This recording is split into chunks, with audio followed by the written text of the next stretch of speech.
Right now, we're in the upper hallway here. It's kind of one of the main halls of the plant by our offices. And not far from the clarifiers. And we have a diagram here. It's a flow diagram of our facility. Because our facility, and well, most water plants, they're not always set up in logical order. And we're in 3 buildings here, plus the raw water intake at the dam. So going through a diagram makes it a lot easier for people to understand how the plant works before they see it. And it's quieter here than other areas. So our water comes from the Assiniboine River, from the Portage reservoir.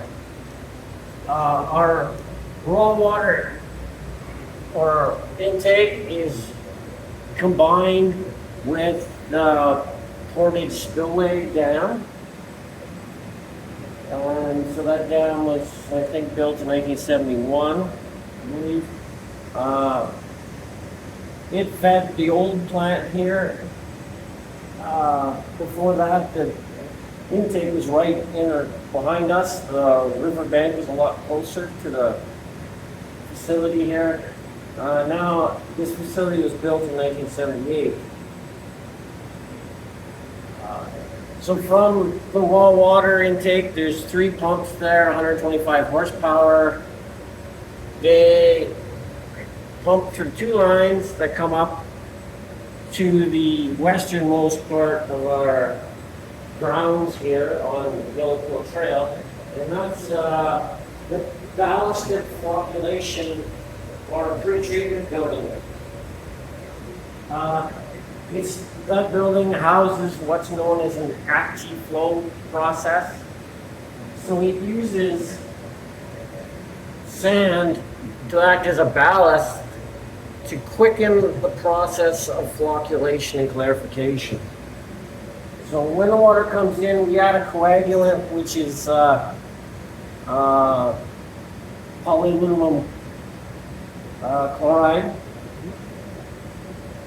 And that's a coagulant that'll make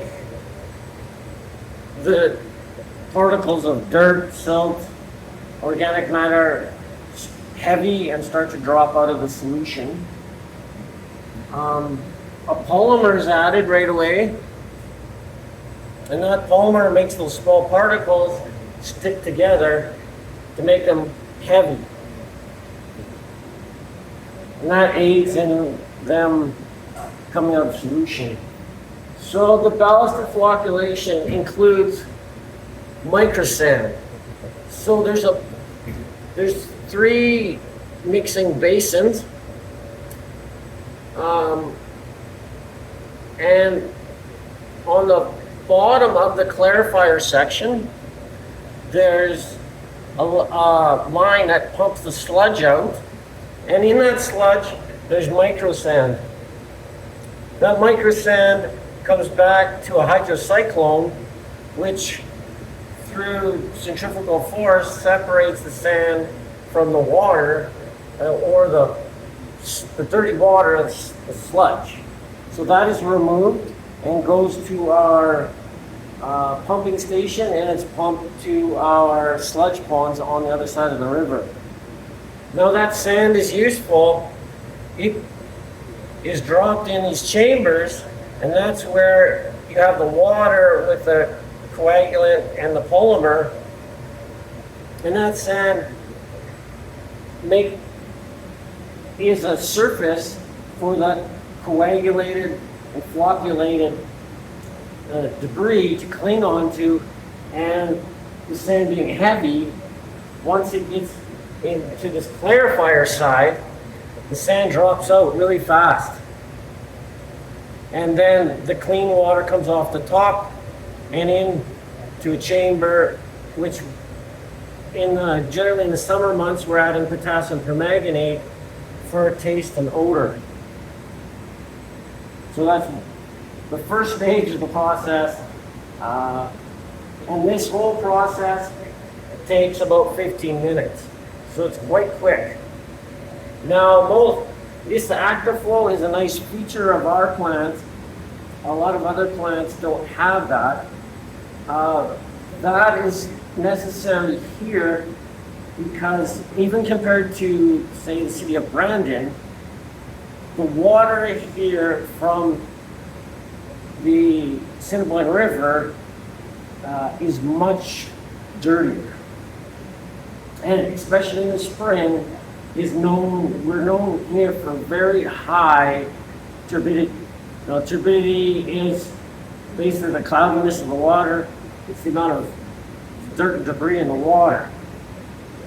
So here in Brandon, it's very uncommon to see river turbidities over 500 NTU is the units. Here, over 2,000 in the spring is not uncommon, and it can stay up above 500 for like 2 weeks easy. And like, it's just, maybe it's the hydraulic, maybe it's the other streams that feed into the river before Portage, or maybe it's just the hydraulics of the Portage reservoir and the fact that it kind of acts as a settling basin for silt. So maybe we're picking up more of that silt. It's very unknown why our water our source water is probably, people telling me this, and I haven't seen anywhere that's worse in North America. And that's the cloudiness you're talking The about? cloudiness of the water, and the sand and silt that we get. The only place that could be worse, but it's for a very short period of time, is mountain communities or communities near the mountains, like Calgary. They can get very high turbidities, but it's usually for a short period of time. And they don't have like the continual cloudiness in the water as we do. So it's very important for this active flow. Okay, so from the active flow, water could come into this active flow at 2,000 NTU. Right now, it's probably coming in around 100 NTU. But coming out of it, going to the main plant, we're bringing water from that high turbidity, which the water can, like 2,000 turbidity, looks like chocolate milk. Like, that's the only way to explain it. It's so cloudy, and it's so dirty, right? But this active flow works so good that the water coming out of it is never over 10 NTU. Wow. Summer, winter, it's usually between 2 and 10 NTU coming out. So that takes out the majority of the larger particles. Now, then the water comes into the main plant. And the main plant, the clarifiers are really the main workhorse of a conventional water treatment plant. This is a conventional water treatment plant in that it does not have membranes. So it has clarifiers. So these are solids contact clarifiers, they call them, because when the water comes in them, it goes to a central area, and that central area is also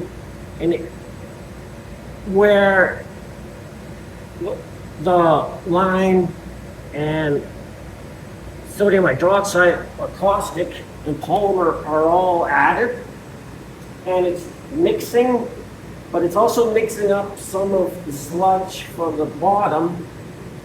And so then, because it's mixing with the new water with the older sludge, it forms sludge quicker than a conventional clarifier. So these are a little bit quicker type of clarifier. So the water comes in the clarifier in the center. We'll see some pictures of it later. It looks like basically like chocolate milk in the center sometimes. Kind of chalky colored because of the lime. And then the water comes down, and then it goes back up through settling tubes. that helps keep the turbidity down. And then it flows into pipes, which are called launderers. And that's the clean water that's flowing out and towards the filters. As I mentioned, coming into the plant from the active flow, the water is under 10 NTU. The clarifiers going out of the clarifiers into the filters generally around 0.5 NTU. I said these are a little bit quicker clarifiers, but they have generally a retention time between 45 minutes to an hour is the length of time the water's in there. Now, the reason why we're adding lime and sodium hydroxide is because the Assiniboine River is very hard. The river hardness can go over 500 milligrams a liter. And we try to bring that down to under 200 milligrams a liter. So that's still hard water, but it's, actually, at least you can get some soap to lather, whereas over 500, it just won't happen. It's just too hard. So, When you mentioned about the NTUs drastically going down to like 10, is there much frequent cleansing and cleaning required because of all of the material taken out? Yeah, on the bottom of the active flow clarifier and these clarifiers, there's blow down water that comes out, and that's the sludge.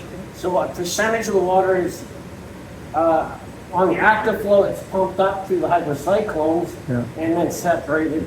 On the clarifiers through the bottom, there's a percentage of water of sludge, which is we call blow down, which is taken off every few minutes.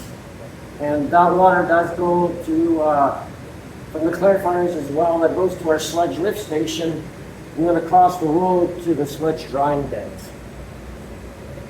So the actual machinery doesn't need frequent cleaning because it's kind of self-cleans. These clarifiers, they need a washing, the tops. You need a washing about every month. And then we'd like to do it twice a year, take them down for maintenance, clean them all out, wash all inside, underneath. This clarifier in the active flow has a blower system, which we can activate every week. And that blower system puts dissolved air into the water underneath, and then the air bubbles come up and they clean the sludge off the settling tubes. And the settling tubes then will waste that water, that dirty water, before it comes into our system. So they get a clean about weekly. So from the clarifiers, now you'll see in the picture standby chlorine dioxide. That's only used when our ozone system is shut down. So that's not a general thing, and we do not add the anti-scalant anymore. So from the pH in those clarifiers is over 11, because we're a lime and soda ash softening plant. So that pH is too high. That doesn't work well with chlorine, and it'll plug the filters. So we gotta drop the pH. So it goes into a tank and called a recarbonization contactor, but really all it is a tank where we add carbon dioxide, and that carbon dioxide is acidic and drops the pH of the water to around 8. From there, it goes over into another tank where we add ozone. We got a new ozone system here in about 2021, yeah. And so ozone is added, and ozone is a very strong oxidant. It's unstable, that's why it's so strong. It has to be made on site. So we got a new system there that is a higher capacity, and so that ozone acts as disinfectant, but it also denatures organics in the water. And organics is what really leads to taste and odors.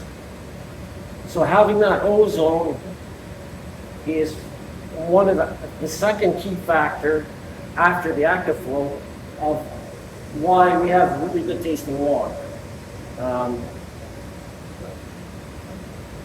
Because the ozone is so good at breaking down organics. So from the ozone chambers, the water gets over into the main filter. Sorry, they're biologically active dual media filters. So the lower portion is in the filters is sand, and the upper portion is anthracite, which is made from coal. These filters, although when we look at them, the metal part of the filters is very, like from 1978, and it looks quite antique, but the under drains underneath are all stainless steel high-end under drains, and because of that, these filters perform very well for us. After these filters, we're regulated to have the water down to 0.3 NTU, and we regularly have the water below 0.1 NTU without much trouble. Those filters are backwashed when we need to, and we can add, and there's an air scour in the backwash as well to break up any mud balling that can occur in the filter media. So that water goes into the old clear well in the plant here, but that clear well is somewhat small for today's standards, so the water's not yet chlorinated, but that water we use for in-plant use as well as backwashing. And obviously the excess comes around the plant and is pumped around the plant and into our second set of filters, which are granular activated carbon contactors, or GAC filters, is what most people call them. And these, it uses, as it says, granular carbon media. And that media is not much different than what would be in a Brita filter. And so most people use a Brita filter for taste and odor. So that's what these contactors do. I don't know if it's a unique thing, but a downfall of GAC contactors in Manitoba and on the prairies in general, GACs are added elsewhere to remove organics. However, they do a good job of removing organics, but in the prairies in particular, we have a high amount of dissolved organic carbon, which is not as prevalent elsewhere, and that dissolved organic carbon will exhaust those filters in about 6 months. So after that, they really don't absorb much organic matter, but they do still work for taste and odor, which is what we use them for, primarily. And it's cost prohibitive to change that media every 6 months or a year. The media for one filter is over $150,000. So, all right, so from those filters, they overflow into a small chamber where we add fluoride and chlorine. Chlorine we use is gas chlorine. It's the cheapest and most effective. And we use liquid fluoride. Fluoride's added to reduce dental caries. And there's always some controversy over fluoride, but cities like Calgary they had it removed a few years ago, and dental caries increased dramatically, and so they've just added it back in.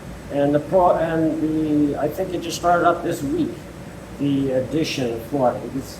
There's a huge difference in communities that have fluoride and don't have it. So from the reservoir, this reservoir is large enough, that's the on-site reservoir, that gives us a minimum of 20 minutes of chlorine contact time. That's in regulations. You have to have, once you've added the chlorine, you have to have it in a tank or a reservoir for a minimum 20 minutes for that chlorine to work.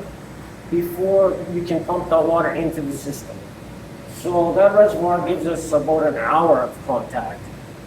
So we're plenty fine there, but the old clarifier in the main plant here was not big enough for that. So that's why they had to add a clarifier to the east of our main building. That reservoir has two lines coming out of it. One goes to the city, and in the line that goes to the city, we're adding an orthophosphate, which is phosphoric acid. And that, the orthophosphate in that changes the chemistry of the water and makes the water slightly scale forming versus being corrosive. Now, that sounds weird because phosphoric acid is an acid, but that's the chemistry with it. It actually makes it scale forming, and phosphoric is a fairly weak acid. So just that little bit of phosphate in the system prevents corrosion. And why do we want to prevent corrosion in the system? Well, yeah, it makes the system last longer because there's a lot of metal pipes. But some houses, well, over 300 known homes in Portage have lead service lines from the street into the house. So those lead service lines, the government has reduced the lead, the safe maximum allowable concentration of lead a few years ago. And so the orthophosphate helps prevent the lead leaching out of those pipes and getting into the homeowner's water system. Now, it's not perfect, but it's a big help. So that's pretty much, and the other line, it says to rural here, but that's to Poplar Bluff Industrial Park. And so from that industrial park, it feeds some areas in the RM, the Simplot and Wilcat, and the Yellowhead Regional Water Co-op. And that co-op runs as far as Arden, Pumas, Manitoba, and as far west as Austin. So they have quite a distribution system. So this whole configuration is obviously unique for this plant, and others would be drastically different? Yeah, most plants will be different. Now, other plants, say the Brandon water treatment plant, they have much the same system, but they don't have an active flow. So their water goes straight into the clarifiers, and they don't have ozone, so they don't have quite the capability for taste and odor control. Also, they don't have GAC filters, so they don't have that polishing in the end, and more taste and odor control. So there's plants, every plant will be slightly different, for sure. What would the cost of this whole system be? The value, I guess. In today's dollars, I think you'd be looking at, to replace all the system, you'd be around the 200 million mark. Because our plant is at full capacity, we really don't have room for more growth. In just past into June here, you'll see that here it says the design capacity is 34 million, and that is very hard to do for any extended period. We won't get 34 million, but we did get 35 or 36 million one day here in June, this past June, that we did produce more than the net capacity. But generally, we're on average throughout the year, we're about 26 million liters APR is our average. And so right now, I know Brandon, the water use has gone down a little bit. So right now, we're the second largest water treatment plant in Manitoba. They make, like, for residential, commercial, industrial use. There might be some heavy industries or whatever that they have their own water treatment plants, like mines or whatever, but for the public, this is the second largest water plant by volume in Manitoba. And I see the plaque beside you where they won the award last year. Yeah, last September, City of Portage won the best tasting water at the Western Canada annual conference. And that people had, or different communities had water samples there from all across Western Canada, obviously. So we were competing with mountain, stream communities, some sort, and that type of thing. So even though we got one of the worst raw water in North America, we came up #1 for the best tasting water. So that was quite an achievement for us. Also, previously we won runner-up twice. So that was, we've got some history with that. And when you were runner-up, what years would that have been?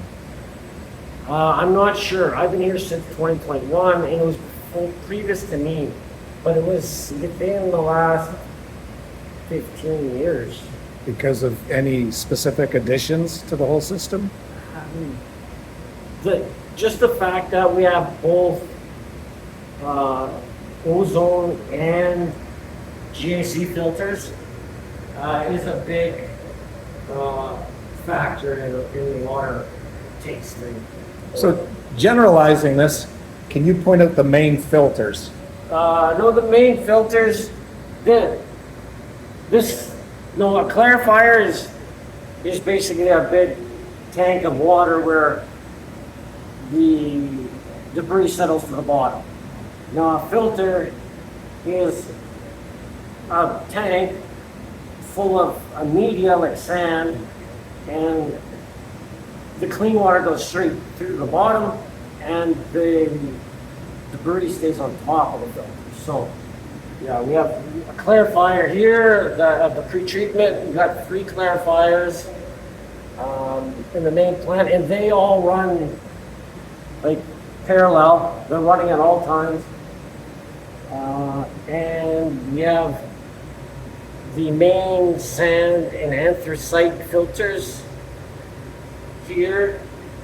And one thing about these filters I haven't mentioned, that we try to keep them biologically active, which means we try to keep good bacteria in them. So ozone will kill, is not specific. It'll kill all types of bacteria. And that's the process right before the filters.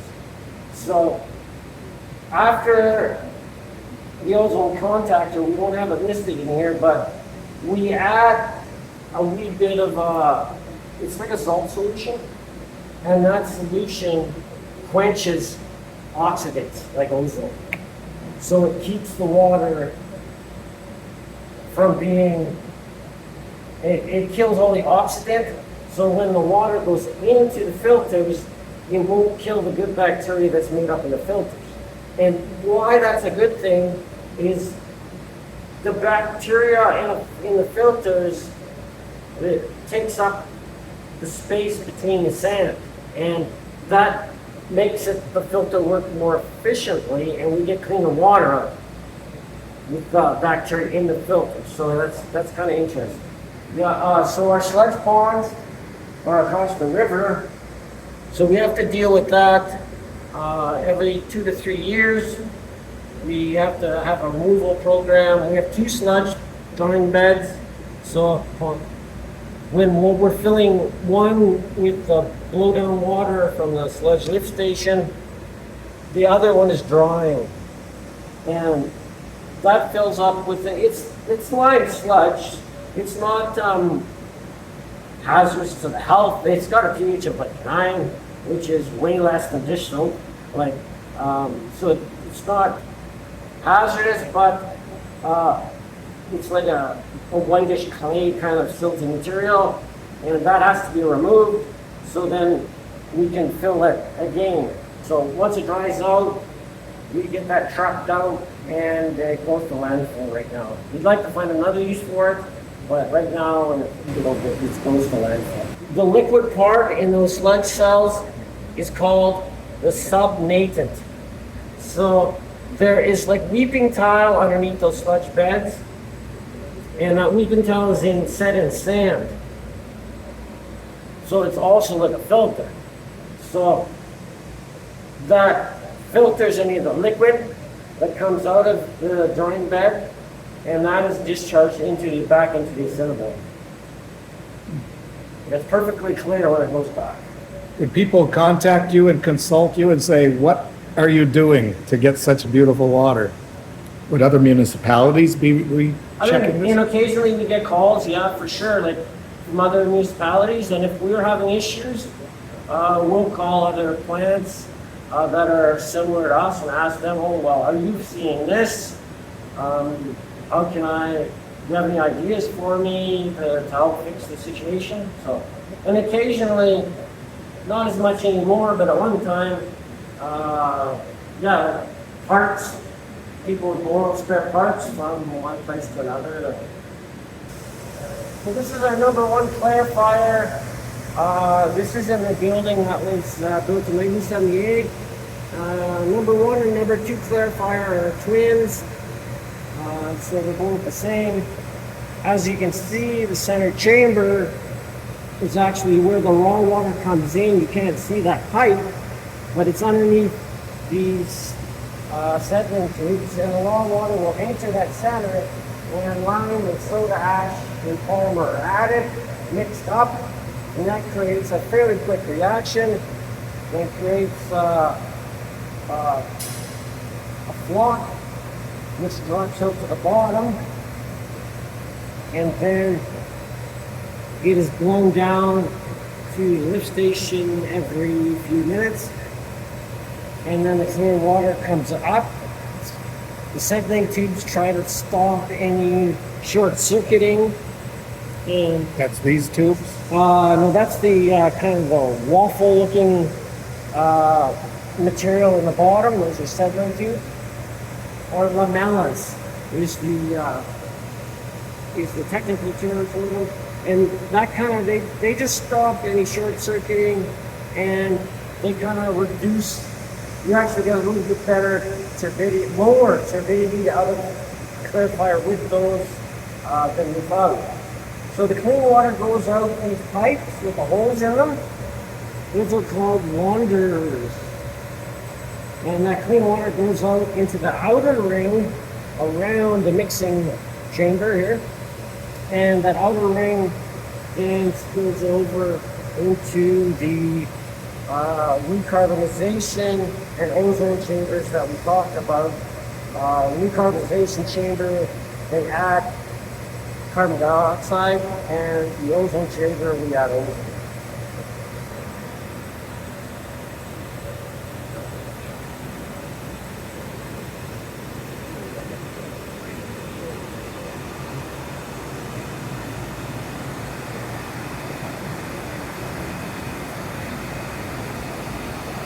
And there's a fair bit of maintenance that needs to be done on clarifiers because there's moving parts. There's motors, chains, and gearboxes. One for the scraper, which is a large mechanism that rotates under the whole clarifier very slowly, and that brings the solids to the center to be blown down to the lift station. And then there's a quicker impeller that runs in the top center chamber, which recirculates some of the past sludge with the new water to quicken the process. So those have to be looked at least annually. This room contains our ozone system, which was new in 2021. So to make ozone, you take compressed air. That's why we have these air compressors. Then the oxygen concentrators. And that's tanks, double tanks, one side to side. And the oxygen concentrators, what they basically do is just, they absorb the nitrogen out of the air, which makes up over 79% of the air. And removing the nitrogen, obviously, as the nitrogen is a main component in the air, it increases the percentage of oxygen in the air. So, once the air comes out of the oxygen concentrator, it's very pure. It's close to pure oxygen we can get. We can get up to about 95-97% pure oxygen. Sometimes it's slightly lower. And then that oxygen goes into these units, which are called ozone generators. So ozone is created by applying electrical energy to oxygen, and that creates ozone, and ozone is O3.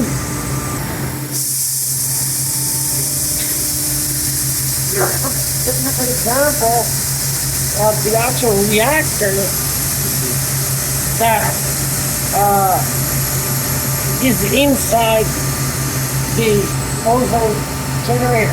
There's 48 of these reactors in each one of these units.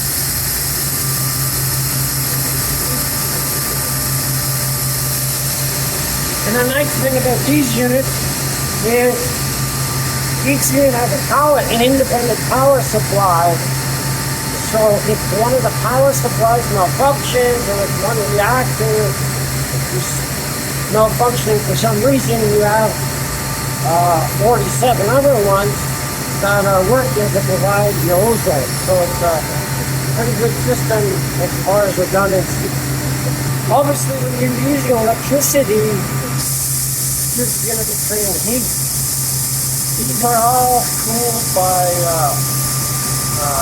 glycol, and that glycol is cooled by a chiller located outside the building. Some of that glycol is used to provide a source of heat for heat pumps in the building to heat the space here in the wintertime.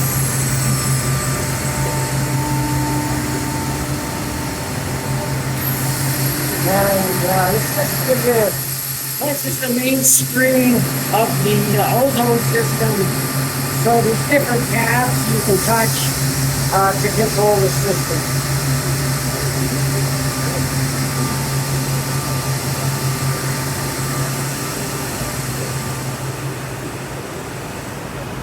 While we're here, we'll stop at the control room.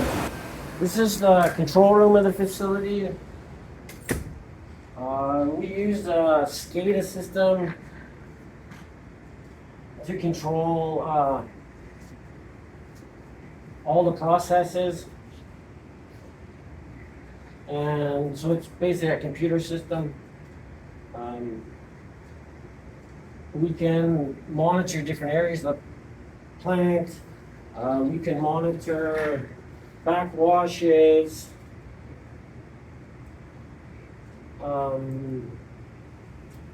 our McKay Reservoir, our Poplar Bluff Reservoir. You see here trending, so that gives us information about, this one is for the slaker, lime slaker, so it gives us the temperature of the slaker and other set points that we use to control the quality of the lime. Beside us, we have our laboratory, and that's where we're doing the testing, our daily testing for turbidity, chlorine, fluoride, hardness, alkalinity, to monitor our water to make sure it meets the provincial standards and our own objectives.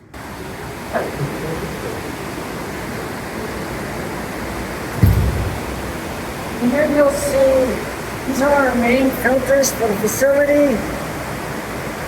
There's 4 filters with kind of in the spokes of the wheel kind of setup. And these are the ones that are sand and anthracite.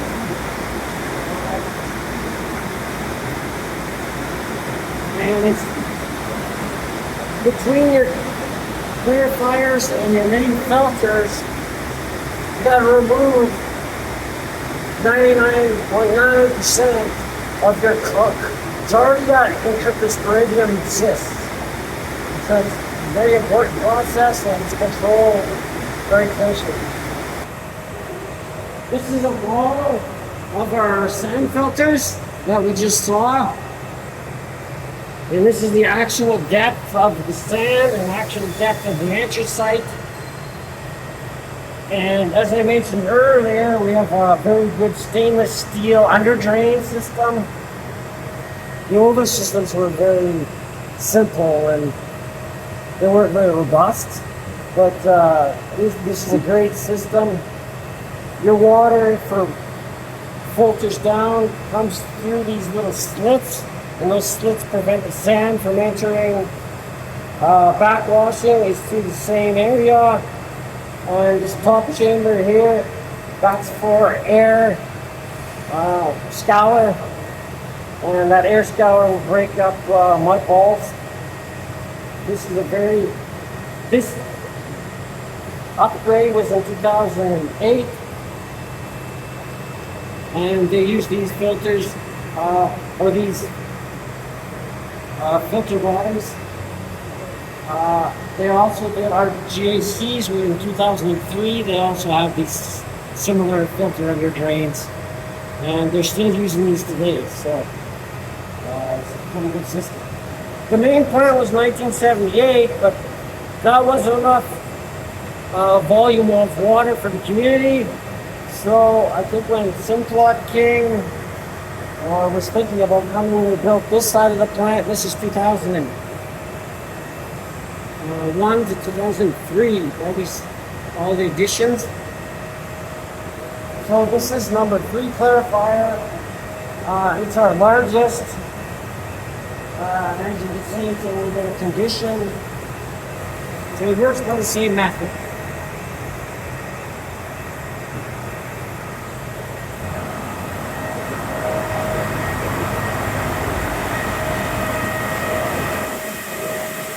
So this room here houses our lime slinkers.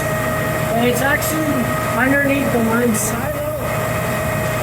These slinkers were replaced in 2017, 2018, or somewhere in there. And there are quite a few. It took a while to get them tuned up, but they're working good now. And that's really the heart of a lime caustic or lime soda ash softened product. Is your lime slinkers. We run one slinker and the other one is a backup. They have their own control panel here. There we can change different settings and margin. Our lime silo is large enough to hold 250 tons of product. Just one unique tidbit. Right here, this window is where our expansion is going to connect. So this is going to be a walkway into the expansion, and that's going to take place to the east of the main facility.